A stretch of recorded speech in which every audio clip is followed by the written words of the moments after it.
Un cordial saludo a todos los oyentes de Radio María. Un día más, con la gracia del Señor, nos disponemos a realizar este programa radiofónico llamado Sexto Continente, que lunes y viernes de 8 a 9 de la mañana, una hora menos en las Islas Canarias, realizamos aquí en directo en Radio María España. Hoy es 14 de febrero y es un día, pues, que no tanto quizás en el contexto de la Iglesia, sino más bien en torno a un conocimiento lejano de la tradición de la Iglesia, pues se celebra como el Día de los Enamorados, 14 de febrero, el Día de los Enamorados. Y bueno, pues hay pues muchas en redes sociales, hay pues, digamos, un movimiento especial, también hay un aumento de muchas parejas que en el Día de Dios se hacen regalos, que salen a comer juntas, etcétera, en torno al Día de los Enamorados. Y yo quiero hacer la entradilla de este programa subrayando que creemos en el amor, pero es obvio que hay muchísimo sufrimiento en este mundo por no saber amar. ¿Cuánto se sufre por no saber amar? Creo que un gran reto para la Iglesia en este momento que vivimos es ser escuela de amor, enseñar a amar, que la Iglesia sea un lugar en el que aprendamos a amar, que el corazón de Cristo nos enseñe a amar. ¿Cuánto se sufre por no saber amar? Me he entrado en redes sociales un poco para preparar esta entradilla y bueno, y me he quedado un poco alucinado viendo cómo en distintos lugares hablan de febrero como el mes del autoamor. Claro, pues existen muchas reacciones de tantas personas que están frustradas, ¿no?, porque se enamoraron y después de enamorarse se frustraron. Se volvieron a enamorar, se volvieron a frustrar y entonces ya han llegado pues en esa especie de ideología feminista que se desespera. Dice, mes febrero, mes del autoamor. Leo, por ejemplo, una de las expresiones que he encontrado. Llevamos años ya celebrando el mes de febrero como el mes para desmontar juntas el mito del amor romántico. Celebramos el querernos a nosotras mismas y el sentirnos plenas y empoderadas. Bueno, supongo que esto se puede decir en femenino y en masculino indistintamente, pero bueno, es con lo que me he encontrado. Por una parte, San Valentín, Día de los Enamorados, ¿no? Y corazoncitos, ¿no?, por aquí y por allá, ¿no? Y por otro lado, los decepcionados, mes del autoamor. Lo que celebramos es que somos plenos y empoderados, entonces vamos a desmontar el mito del amor. En el fondo lo que hace falta es no necesitar de nadie. Terrible, ¿eh? Terrible si la disyuntiva está entre una imagen del amor romántico inmaduro y esta reacción desesperada de quien ya ha renunciado a amar y entonces está refugiándose en una ideología falsa de la autoafirmación desesperada. Si hay que elegir entre ese romanticismo inmaduro y esta reacción desesperada, ¿con qué nos quedamos, no? Pues obviamente no podemos hacer opción entre ambas cosas. Tenemos una alternativa, señores. El cristianismo tiene una gran alternativa, que es la de aprender a amar con Jesucristo. Hay un itinerario para no acabar en la frustración. Es un itinerario que primero dice me gustas, pero después dice te quiero, para finalmente decir te amo. Y claro, como no nos han enseñado a amar, como nos hemos quedado con el me gustas, entonces no hacemos ese itinerario. Primero me gustas, después te quiero y finalmente te amo, te entrego mi vida. Entonces tenemos que aprender a amar y necesitamos del corazón de Jesús, que no solo es la escuela humana del amor divino, sino que es la escuela divina del amor humano. O sea, Dios ha venido a enseñarnos a amar, porque el hombre sufre porque no sabe amar. ¿Cuántos retos tenemos? La Iglesia Católica lo está haciendo ya, pero tiene que popularizarlo mucho más, poner en marcha la escuela de novios. O sea, sí, los novios están llamados a Nada de un cursillo prematrimonial de unas semanas antes de casarse. Un momento, tendríamos que ser capaces de ofrecer una escuela de novios en la que desde el primer momento de un noviazgo, o incluso antes de iniciar un noviazgo, ¿no? tengamos, tengamos esa educación en el amor y seamos capaces de, de desenmascarar pues todo lo que ese concepto romántico tiene de inmaduro. Es que claro, fijaros lo que es la imagen, ¿no? La imagen de Cupido, que es casi como la enseña del romanticismo, ¿no? Cupido, ese angelito que tiene ahí un carcaj lleno de flechas y que tiene los ojos tapados, ¿no? Entonces tú fíjate lo que es la imagen de Cupido. La imagen de Cupido es un angelito que te lanza una flecha a ciegas. Pues entonces si te pega la flecha, claro, te has enamorado, pues te ha pegado la flecha. Entonces resulta que me he enamorado, me gusta alguien, entonces como me gusta esa persona, se supone que estoy enamorado de ella. Es una imagen del amor, de una emotividad que no discierne nada. Lanza una flecha a ciegas, a ciegas. Y eso es lo que el romanticismo entiende por amor. Un amor a ciegas. Un amor que no discierne. Una disociación entre razón y amor mortal. Pero es que, ¿quién ha hecho esa disociación entre razón y voluntad? ¿Quién ha hecho esa disociación, no? Hasta el punto de que representar el amor como ese angelito que lanza flechas con los ojos tapados y no sabe ni a quién le está pegando, ¿no? Y entonces no tiene más remedio que dejarse llevar por esa emotividad impulsiva. ¿Cuánto daño hace esto? De ese romanticismo viene esa reacción desesperada, decepcionada, que llega a decir, el día de San Valentín proclamemos que febrero es el mes del autoamor y nos sentimos plenos, empoderadas, empoderados y no necesitamos de nadie en esta vida.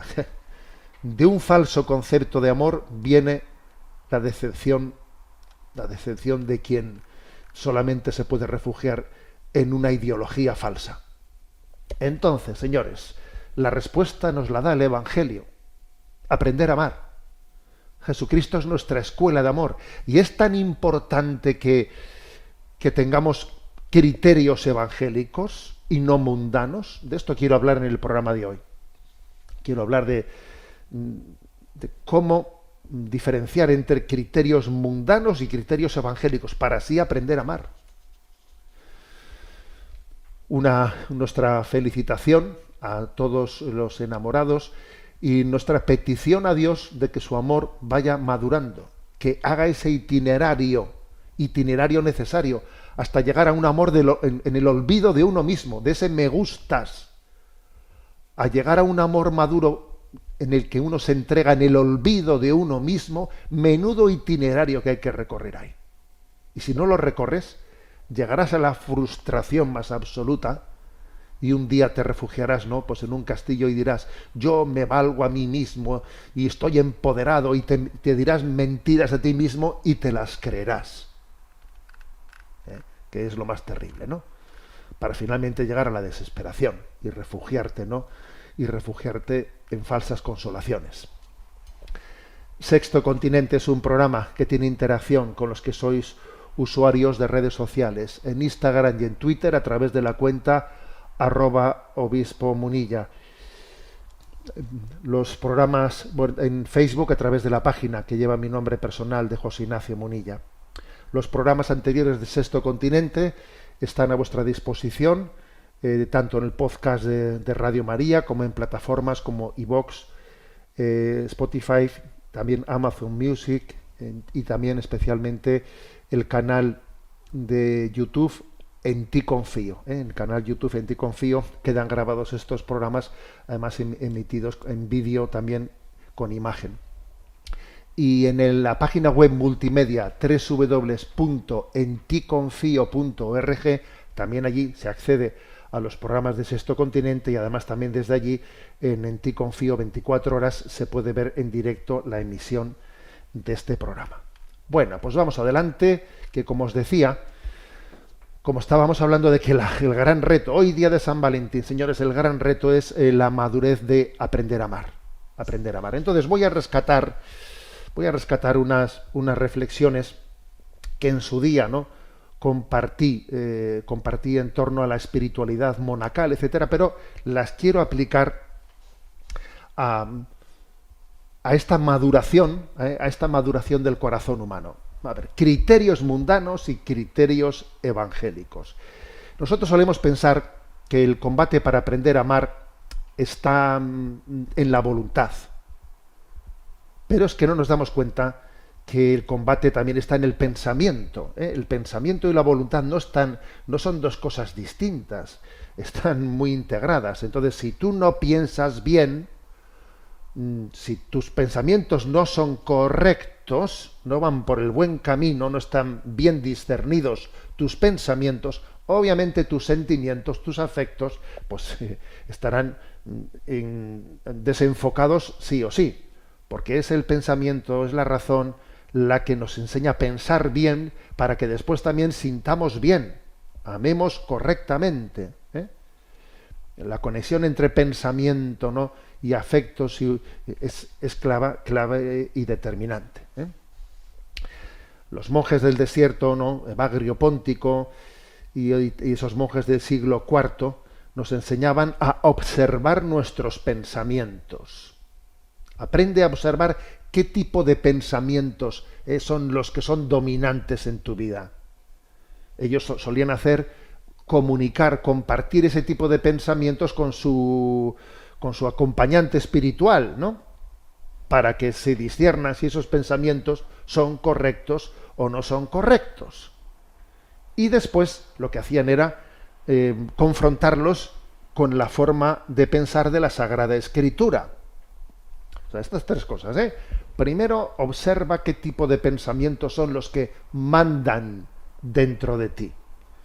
Luego, aprende a confrontarlos, a compartirlos para hacer luz. Y luego, recurramos a la Sagrada Escritura para que en ella obtengamos la luz necesaria para corregir lo que haya que corregir, ¿no? Entonces, vamos a ver. Yo voy a hablar de 14 criterios mundanos o evangélicos, ¿de acuerdo? Vamos a ver. El primer criterio mundano es una manera de pensar en la que uno, con frivolidad, pues dice, bueno, ¿qué hay de malo? ¿Qué hay de malo que haga esto? O sea, a ver, ser sencillamente alguien que no tiene más criterio que ese, ¿no? Me voy de fiesta, me voy por ahí, ¿qué hay de malo? Tengo un fin de semana libre y venga, pues no me llega el dinero, pero voy a pedir dinero por ahí a un amigo que me preste dinero y me voy de viaje, porque necesito, porque me lo merezco, porque no sé qué. ¿Qué hay de malo? O sea, ¿es pecado? ¿Qué? O sea, esta manera de pensar, me voy a dar una fiesta, ¿qué hay de malo? Esa tendencia a tener como que, bueno, como si el único objetivo, el único criterio de nuestra vida fuese no hacer cosas malas, objetivamente malas. Yo ni mato ni robo, oye, ¿qué pasa, no? ¿Qué importa que haga esto, no? Esa forma de pensar que uno se autojustifica todo sencillamente diciendo ¿qué hay de malo? En el fondo es indicativo de que te falta una brújula en tu vida. Te falta una brújula. Tú no puedes navegar en la vida diciendo sencillamente qué hay de malo, haciendo las cosas según te están apeteciendo y diciendo qué hay de malo. Te falta una brújula en la vida. Entonces, ¿cuál es la respuesta que hay que dar frente a ese qué hay de malo? La respuesta que hay que dar es: Señor, ¿qué quieres de mí? ¿Qué quieres de mí? ¿Cuál es tu voluntad? ¿Cuál es el designio, la vocación que has puesto en mi vida? O sea, es que yo tengo que buscar la voluntad de Dios, no tengo que navegar sin rumbo diciendo qué hay de malo, qué hay de malo, qué hay de malo. Señor, ¿qué quieres de mí? Por eso, por tanto, desenmascaremos, ¿no?, esa manera de que está impregnando nuestra cultura y nuestro ambiente. Segundo lugar, ¿no?, el segundo criterio mundano. Los hay peores, Los hay peores, ¿no? Cuando alguien recibe, ¿no? Recibe pues una corrección o es de alguna manera, ¿no? Pues confrontado frente por lo que sea, entonces se pone a la autodefensiva y dice, los hay peores.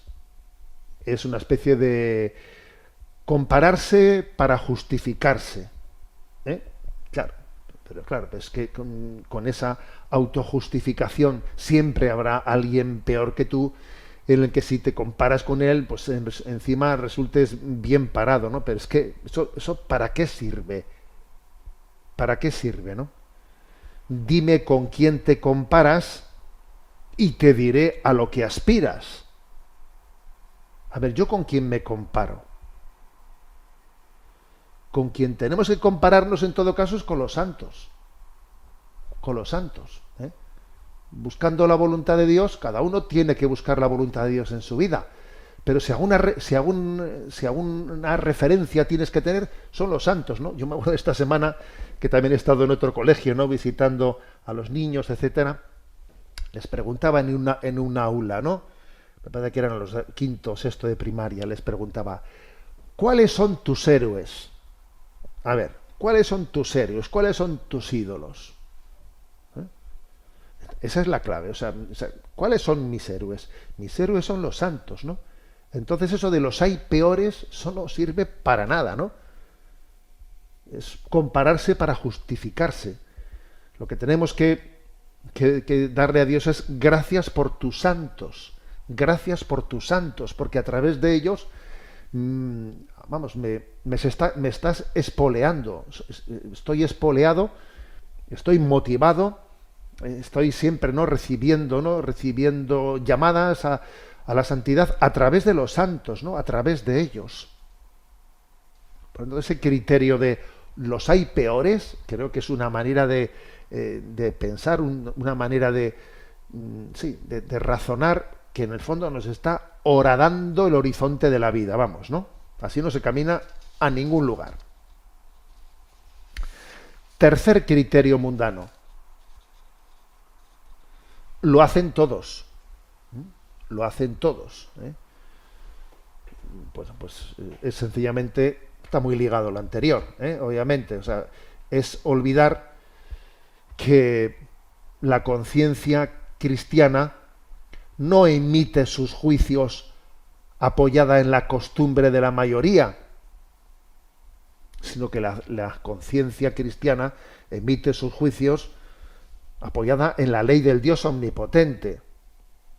Vamos, que en materia de conciencia la ley de la mayoría no cuenta. Entonces, ¿cómo que la hacen todos? Bueno, ¿y a mí qué? ¿Y si se tiran todos por el precipicio, también me voy a tirar yo? Es decir, si no se reconoce la existencia de la verdad, el criterio ético pues deja paso a un mero criterio sociológico. Eso es una hecatombe, ¿no? Entonces nosotros tenemos que tener un criterio, seamos muchos o seamos pocos, ¿no? Seamos pocos. A Jesús no le dio miedo el quedarse solo. Cuando la gente cuando ahí los oyentes, después del discurso del pan de vida, se empezaron a marchar, entonces los discípulos los apóstoles se pusieron nerviosos, ¿no? Viendo que se le escapaban a Jesús sus seguidores, ¿no? Pero vamos, Jesús no se cortó cuando les dijo, ¿también vosotros queréis marcharos?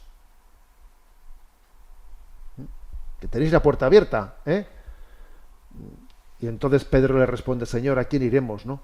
¿A dónde iremos? Solo tú tienes palabras de vida eterna. Con lo cual, digamos, lo hacen todos, lo de la referencia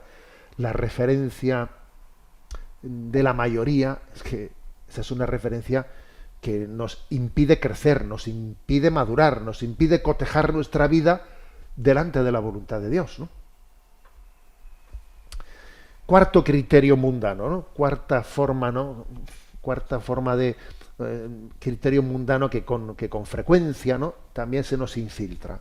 Cuando alguien nos propone pues un ideal de santidad, cuando alguien nos propone la conversión, cuando alguien nos propone coherencia, Entonces, ¿no? Pues típica forma mundana de reaccionar. Bueno, oye, sin exagerar, no hay que ser extremista. ¿Eh? También esto es muy frecuente. Es recurrir a un falso concepto de prudencia para justificar la mediocridad. Confundir prudencia con mediocridad, sin exagerar, sin exagerar. Bueno, yo supongo que desde este criterio Jesucristo obviamente será un exagerado, los santos serán unos exagerados, ¿no? Y hay que ver cómo el maligno se esconde o se disfraza, ¿no?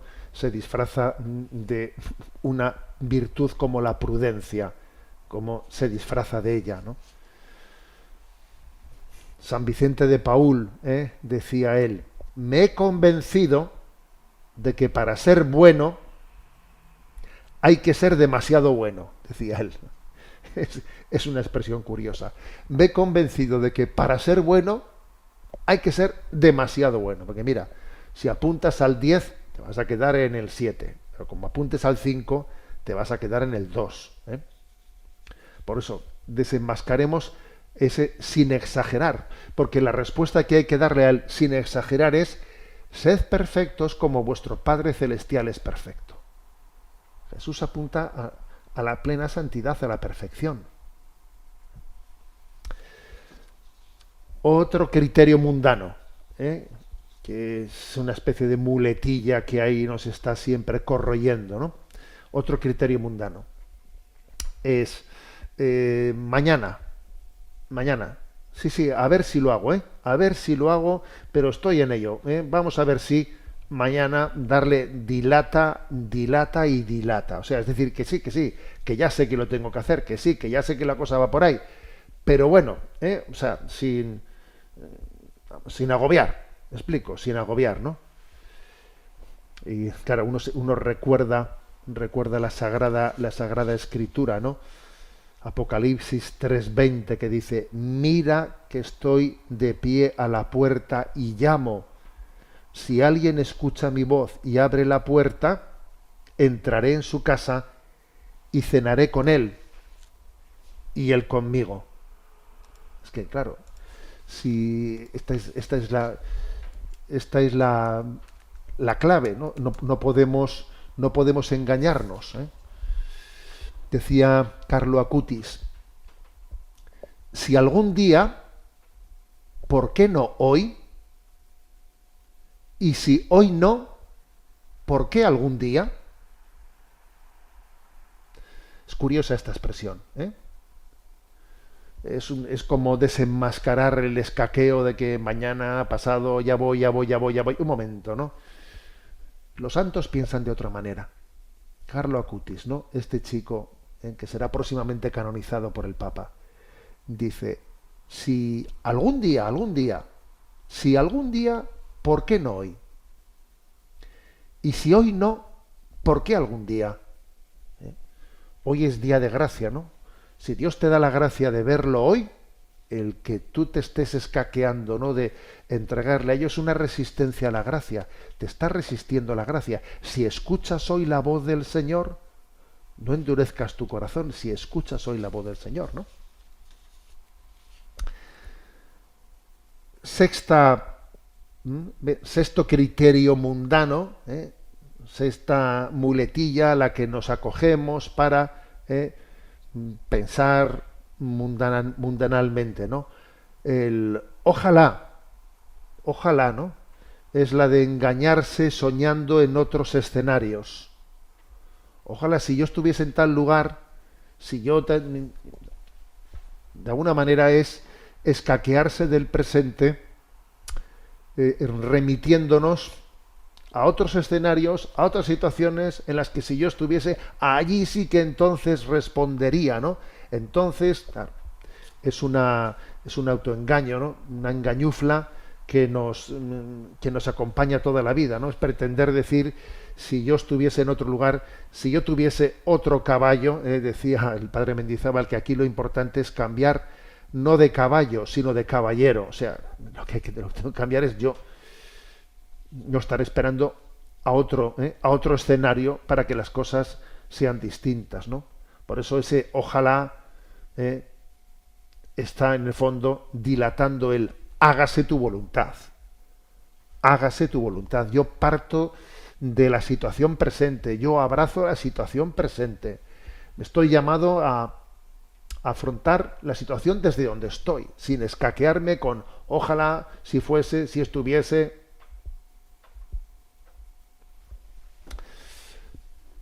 Séptimo criterio mundano. Séptimo, no se lleva, no está de moda. Esto no es de nuestros días, esto es de la Edad Media, esto es no sé qué, ¿no? Que en el fondo es siempre remitirnos a que las cosas pues tienen que ser nuevas, tienen que ser progres, y es pues es un pensamiento absolutamente mundano, pero que y puede llegar a influir mucho en nuestra vida. Eso de que progresista, conservador, claro, puede llegar a influir mucho en nuestra vida. Lo que nos tiene a nosotros, lo que nos debería de importar no es nuevo, viejo, progresista, conservador, sino lo que me debería de importar es bueno, malo, verdadero o falso. A mí lo de progre, carca, todos esos son criterios absolutamente, etéreos, ¿no? Porque no es verdad que el progresismo se identifique con lo bueno, no es verdad. Algunos confunden progresismo con velocidad, pero claro, cuando eliges el camino equivocado, cuanto mayor velocidad, mayor error. Te estás alejando más de la meta. Claro, entonces la clave está no se lleva, sino se lleva. La clave está, ¿es correcto o no es correcto? ¿Es prudente o no es prudente? Eso es lo correcto. ¿Es verdadero o es falso? Bien, entonces, pero cuánto influye eso él de se lleva o no se lleva, y uno se ve acomplejado, y eso le impide obrar con libertad y le impide pensar con criterio evangélico. Que hay que ser abiertos, ¿no? Chesterton tiene uno de sus pensamientos, dice, tener una mente abierta es como tener la boca abierta. Tener la boca abierta no es un fin, es un medio. El fin es cerrar la boca con algo sólido para comer. Porque si vas a tener la boca abierta siempre para que no comas nada, a ver, la boca abierta no es un fin. Así te van a entrar moscas. Entonces, Chesterton ridiculiza eso de que hay que tener mente abierta, hombre, mente abierta, pero será para algo, ¿no? Para buscar algo sólido. Luego, digamos, esa muletilla del no se lleva, es que esto no... hoy en día las cosas van por otro lado. A ver, con esos criterios no vamos a ningún lado. El criterio evangélico es Jesucristo es el mismo ayer, hoy y siempre. Hay valores eternos. Hay valores eternos. Entonces esos valores eternos yo no puedo estarlos haciendo depender de la moda. Mira, es que hay valores que son eternos. Bien, pues el número 8, criterio mundano número 8. A ver, hay que ser hermanos, pero no primos. O dicho de otra manera, buenos sí, tontos no. Esto, yo creo que también esta expresión, igual tenemos que reconocer que la hemos dicho más de una vez los que estamos aquí participando de este programa. Entonces, claro, es el miedo a que abusen de ti. El miedo a que abusen de ti, ¿no? Pero, ¿sabéis lo que digo? Es que amar es arriesgarse. El que dice, sí, hay que ser hermanos, pero no primos, ¿no? El que tiene miedo de hacer el primo corre el riesgo de no ejercer como hermano. Y es preferible correr el riesgo de ser herido que renunciar al amor. Es preferible. Es preferible.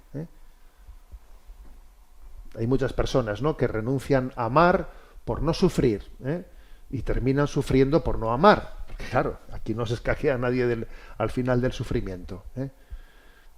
Bueno, pues, por lo tanto, ¿no? La clave nos la da el Evangelio. Eso de que hay que ser hermanos, pero no primos. Buenos sí, tontos no. Mira, el Evangelio te dice, perdona 70 veces 7. ¿Cuántas veces tengo que perdonar? 70 veces 7. Y un lema que he repetido mucho, que me lo habéis escuchado, ¿no? Que me acuerdo que además ahora se han cumplido 3 años de la llegada a la diócesis de Orihuela Alicante, y recuerdo que en la homilía de entrada en aquella celebración inolvidable, pues comenté esta reflexión de ama como si nunca te hubieran herido y baila como si nadie te estuviera mirando. A ver, es que tenemos que amar con un corazón que no esté condicionado por las decepciones de la vida. O sea, mira, yo no voy a dejar de amar gratuitamente por el hecho de haber sido traicionado. Porque si por el hecho de haber recibido zarpazos vas a dejar de amar, vas a dejar de tener un corazón transparente, entonces la maldad ha conseguido lo que quería en ti. Porque hay algo peor que te hagan daño. Lo peor es que te hagan malo. Yo prefiero que me hagan daño a que me conviertan en malo. Yo prefiero ser víctima a que me haga cómplice de la maldad del verdugo. Entonces, por eso, ¿no? Eso de que yo soy hermano, hermanos y primos no, buenos y tontos no. Mira, la respuesta nos la da Jesús en el Evangelio, ¿eh? ¿Cuántas veces tengo que perdonar? ¿7 veces? No te digo que 7 veces, sino 70 veces 7. Ese es el criterio evangélico. Así se aprende a amar. Bueno, en esta reflexión que estamos haciendo hoy, en el día de San Valentín, como es lógico, yo creo que la canción y el momento también de oración de hoy tenía que ir por este camino, ¿no? Entonces vamos a poner este canto, Dios es amor, cantado por un corazón, y Él nos enseña a amar. El corazón de Cristo es no solo la escuela humana del amor divino, sino la escuela divina del amor humano. Y en este día de San Valentín, nosotros afirmamos que el amor es verdadero, pero que tenemos que hacer todo un itinerario para madurar, para pasar de ese primer amor, de esa primera atracción, a un amor de donación y de entrega como Cristo nos ha enseñado. Y seguimos en esta especie de discernimiento sobre criterios mundanos y criterios evangélicos, que en el fondo es aprender a amar, aprender a amar. El noveno criterio mundano. Para lo que te lo agradecen, o sea, es decir, una especie de diciendo, ¿para qué merece la pena esforzarse si luego no te lo agradece nadie, no? Esto se repite con frecuencia, Voy a entregarme a hacer esto bien, voy a entregarme a hacer esto con... Si luego no te lo agradecen, para lo que te lo agradecen, sí. Pero esto es curioso porque esto es un buen retrato de nuestro corazón, En el fondo, tú, ¿qué persigues? ¿El reconocimiento o el bien en sí mismo? ¿Qué persigues, no? Tenemos que conseguir, nuestra meta es la santidad, no la orla de la santidad. ¿Qué quiero decir con esto? Claro, lo de la orla de la santidad es parecer un santito, pero yo no persigo parecer un santito. O sea, persigo la santidad. Aunque igual no se perciba con una orla, mira qué bueno es este. No, yo persigo la santidad, no la orla de la santidad. Entonces a mí si no me lo agradecen, vamos a ver, mi público es Dios. Que mi público es Dios, me explico, Y además el bien hecho en sí mismo, ya solamente Él es Es un regalo el poder hacer el bien. Es una suerte poder hacer el bien. Pero qué cosa tan maravillosa, ¿no? Poder colaborar con Dios realizando el bien en el mundo. Entonces que uno salga diciendo, para lo que te lo agradecen, pero vamos a ver, pero ¿de dónde sale esa expresión? ¿Quién te ha metido en tu cabeza esa forma de pensar antievangélica que te impide amar? A ver, más bien, vayamos a la Sagrada Escritura y allí veamos que dice, y Dios que ve en lo escondido, te lo pagará. A ver, Dios ve en lo escondido. Y que no se entere la mano derecha lo que hace la izquierda. ¿Sabes? ¿Qué es eso de para lo que te lo agradecen, no? Bueno, pues es otro criterio mundano, ¿no? Que tenemos que purificar. El 10º, no te comas la cabeza, déjate llevar, ¿no? Es sencillamente pues cuando alguien pone el piloto automático irreflexivo en la vida, ¿eh? Pone el piloto automático y entonces dice, mira, no me quiero liar la cabeza, sencillamente me voy a dejar llevar, ¿no? Y entonces la verdad es que estamos llamados, ¿no?, a pilotar nuestra vida, no a ser arrastrados, ¿no? El doctor Jesús Poveda, con el cual tuvimos no hace mucho tiempo, ¿no?, aquí pues un programa especial, hicimos entrevista con él, lo recordaréis, ¿no?, que era un médico psiquiatra, ¿no?, pues militante pro vida, etcétera. Pues yo a él en una ocasión le escuché la siguiente expresión, ¿no?, que nuestro ideal es pensar lo que se siente y sentir lo que se piensa. Pensar lo que se hace y hacer lo que se piensa. Claro, esto es lo correcto. No te comas la cabeza, déjate llevar. A ver un momento. Estamos llamados a tener una integridad entre lo que pienso, lo que siento, lo que hago. O sea, el ideal del hombre es pensar lo que se siente y sentir lo que se piensa. Tiene que haber una conexión entre sentimientos y pensamiento. Y al mismo tiempo, entre lo que hago y lo que pienso. Pensar lo que se hace y hacer lo que se piensa. Sentimientos y pensamiento tienen que estar conjugados. Pensamiento y acciones tienen que estar conjugados. Si no, vamos de cabeza, vamos, ¿no? Entonces ese criterio mundano de no te comas la cabeza, déjate llevar, ¿no? A veces se escucha, mira, no me rayes la cabeza. La expresión no me rayes la cabeza, dicha por alguien cuando le estás corrigiendo, cuando le estás... Mira, es que esa expresión no me rayes la cabeza es como ponerte un capuchón, ¿no? Ir a ciegas, ¿no? Entonces, frente a ese no te comas la cabeza, hay que decir con la Sagrada Escritura, ¿no? Lámpara es tu palabra para mis pasos. O sea, yo pido al Señor que su palabra me ayude a pensar, me ayude a discernir. En esta vida estamos para discernir, Lámpara es tu palabra para mis pasos. Y a la luz de la palabra de Dios discierno. Y Dios me ha dado una razón para sopesar las cosas, ¿no? Para sopesarlas y actuar conforme a razón, ¿no? Conforme a... Siguiente criterio mundano, ¿no? Pues es el recurso a que cuando uno se siente cansado dice no puedo, ¿no? El recurso fácil a manifestar, bueno, ya sé que debería, pero no puedo. Es escudarse en que no tengo fuerzas. ¿No? Sí, ya sé que debería hacer eso, pero no puedo.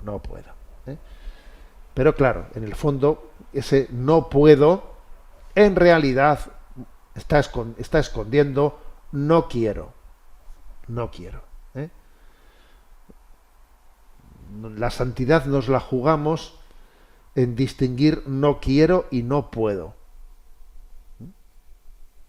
Y el demonio lo que quiere es que confundamos no no puedo con no quiero, o no quiero con no puedo. Es lo que quiere que el demonio, ¿no? Entonces, eso de que Dios, o sea, de que mi conciencia me muestra cuál es el bien, pero yo me escaqueo diciendo no puedo. A ver, vamos a ver. Si Dios te ha dado la gracia de ver el bien, ¿no te va a dar la gracia de realizarlo? ¿Acaso la gracia de Dios no te va a asistir? ¿No dice San Pablo, todo lo puedo en aquel que me conforta? Luego, frente a no puedo, no puedo, pues es que respondamos con San Pablo, todo lo puedo en aquel que me conforta. La gracia de Dios no me va a faltar, no me va a faltar. ¿Eh? Es verdaderamente importante esto que estamos diciendo. El número 12, que es un poco distinto al no puedo. ¿Eh? El criterio mundano número 12. No me apetece. No me apetece. ¿Eh? Esto yo recuerdo que siendo, ¿no?, mis años de sacerdocio, madre mía, con la palabra, acompañando a los jóvenes, acompañando a tal, ¿no?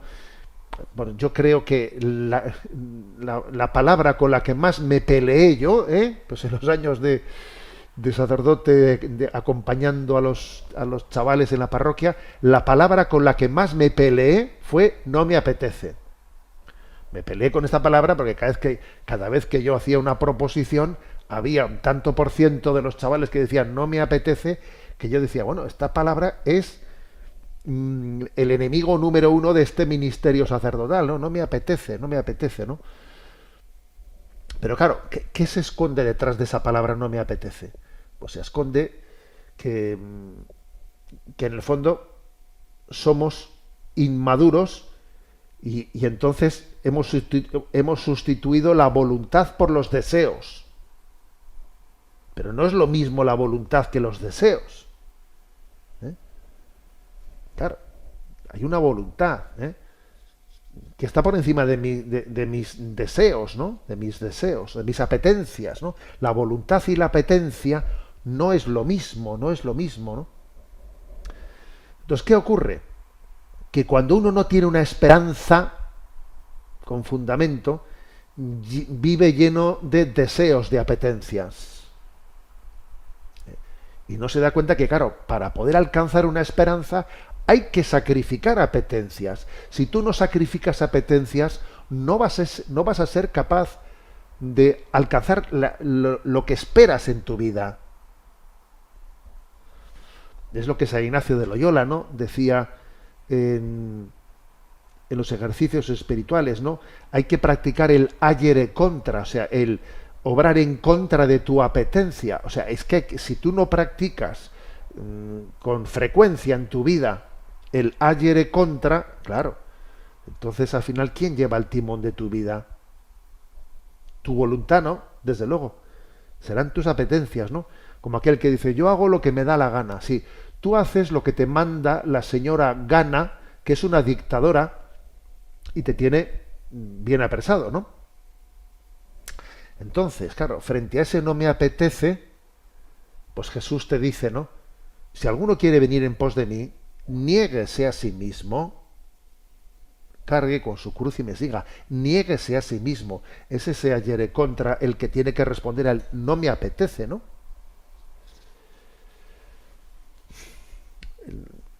El pensamiento mundano número 13. Estoy harto, estoy harto. Estoy harto, que es, bueno, pues manifestar el cansancio. Y esto en el fondo lo que deja patente es la batalla de la perseverancia, porque la santidad está asociada a la paciencia, a la perseverancia, ¿no? Entonces, ¿qué es lo que está detrás del estoy harto? Pues detrás del estoy harto lo que está es que hemos sido tentados, o sea, para perder la alegría de la vida, para perder la alegría, porque para poder ser perseverante no basta con una especie de voluntarismo, no, para poder ser perseverante hay que ser alegre. Si no eres alegre, te vas a quemar y vas a decir estoy harto. La única manera de no hartarse es en el bien, de no hartarse en la perseverancia, es hacer las cosas con alegría. Si no las haces con alegría, te vas a hartar. Tarde o temprano, te va a ocurrir, es inevitable, ¿no? Entonces creo que eso es clave y determinante, ¿no? La batalla de la perseverancia. San Juan Bosco, ¿no? Decía, la santidad consiste en estar siempre alegres. Eso es lo que te va a permitir no hartarte. Y por último, ¿no? El criterio mundano, pues que quizás me parece a mí, que posiblemente hoy en día sea de los que más influjo está teniendo y que nos impide saber amar, nos impide saber amar, que es la típica expresión de soy una porquería, no valgo para nada. Algunos dicen, no, soy una mierda, no valgo para nada. Ese autodesprecio, que sí, que está presente, curiosamente, al mismo tiempo que está presente en nosotros el orgullo, la soberbia, al mismo tiempo está presente el autodesprecio, porque las dos cosas suelen ir de la mano, paradójicamente. El orgullo y la soberbia suele ir de la mano del autodesprecio, porque claro, como en el fondo ni tú mismo te crees ese orgullo y esa soberbia, en el fondo pues tienes un momento en el que te vienes abajo y dices, no valgo para nada, soy una porquería. Entonces, he aquí una auténtica tentación, la de el autodesprecio. El autodesprecio. Y entonces hay que responder con contundencia diciendo, Dios no se equivoca. Dios me ha creado por amor. Dios no hace basura. No hace basura. Luego, en el fondo, ¿no? Detrás de la falta de autoestima no solo se esconden heridas, que eso es lo típico hoy en día, no sé, existe mucho esto hoy en día, que detrás de la falta de autoestima se esconden heridas, pues en la infancia, heridas, bien, vale, no lo niego, pero detrás de la falta de autoestima se esconde sobre todo la falta del reconocimiento del amor de Dios. La falta de la alabanza a Dios, diciendo qué grande es Dios, ¿no? Dios tiene un proyecto para mí. Dios nos ha creado con una vocación específica a cada uno. Dios me ama, Dios me quiere, ¿no? O sea, detrás de esa falta de autoestima, en el fondo hay un ateísmo práctico. Un ateísmo práctico. Entonces, ¿cómo hay que responder a eso de que soy una mierda, no valgo para nada? A ver, pero ¿tú quién eres? ¿Tú quién eres para hacer una evaluación de la realidad por encima de la que hace Dios? Va la Sagrada Escritura, ¿no? Y te dice en el libro de Isaías, te llevo tatuado en la palma de mis manos. ¿Tú quién eres para decir yo no valgo nada, soy una porquería? Te llevo tatuado en la palma de mis manos, ¿no? Entonces Dios te ha querido de una manera única y irrepetible. ¿Y ahora quién eres tú para hacer una lectura de autodesprecio? Entonces, este autodesprecio, lo gordo del asunto es que algunos lo confunden con una actitud humilde. No, es soberbia, es soberbia. El autodesprecio, en el fondo, es soberbio. Soberbio, porque es no reconocerle a Dios en su obra, ¿no? Entonces, claro, fijémonos en esto, Decía C.S. Lewis que ser humilde no es pensar menos de ti, sino que es pensar menos en ti. Ser humilde no es pensar menos de ti. No, nosotros de mí mismo yo no pienso menos. Pienso que Dios me ha creado y que Dios ha hecho una obra maravillosa y que las cosas que Dios hace son maravillosas y son expresión de su grandeza. Ser humilde no es pensar menos de ti, sino pensar menos en ti. Está todo el rato pensando en ti mismo. Piensa en Dios, en su obra, en lo que Él ha hecho. En lo que Él ha hecho. No estés todo el rato pensando en ti. Piensa en las grandezas que Dios ha hecho en nosotros, ¿no? Entonces, pues frente a esa tentación, soy una porquería, no valgo para nada. Tenemos que responder, te llevo tatuado en la palma de mis manos, ¿no? Bueno, querido, en este día de San Valentín, ¿no? En este día de San Valentín, el que hemos subrayado que hay un auténtico drama, ¿no? Hay un drama de no saber amar. Hay un drama en que incluso hay tantas personas heridas que han decidido en este mes de febrero llamarlo el mes del autoamor, porque en el fondo pues no necesitamos de nadie y tengo que ser pleno, empoderado y a ver. Si tenemos que elegir, concluyo como he comenzado, si yo tengo que elegir entre un concepto totalmente deformado del amor por el romanticismo, que en el fondo confunde amar con gustar, confunde amar con gustar ese romanticismo, ¿no? Y claro, eso lleva a traiciones continuas, traiciones, decepciones, una inmadurez increíble. Si tú confundes amar con gustar, estás muerto. Y si la alternativa a ese amor romántico deformado es la soberbia del empoderamiento, de que yo no necesito el amor, renuncio al matrimonio, renuncio a dar mi vida para todo, para siempre, a ver, cada momento me buscaré la vida por aquí, por allá, madre mía. Hay que salir de esa pinza de la desesperanza, esa pinza que nos lleva a la destrucción del hombre, ¿no? Esa es una pinza, ese amor romántico, incapaz de amar con madurez. Y ese hombre soberbio que renuncia a amar, es una pinza destructiva. Tenemos que aprender a amar, señores. Hay que aprender a amar. Y entonces, esta criteriología, que en el fondo es basarse, ¿no?, en una especie de aplicación a nuestros días de lo que los monjes del desierto decían, ¿no?, que es observa cuáles son tus criterios. Observa qué tipo de pensamientos te están ahí lanzando. Ahora, sácalos fuera, cotéjalos con la Sagrada Escritura, cotéjalos con los criterios evangélicos, purifícalos, ¿no?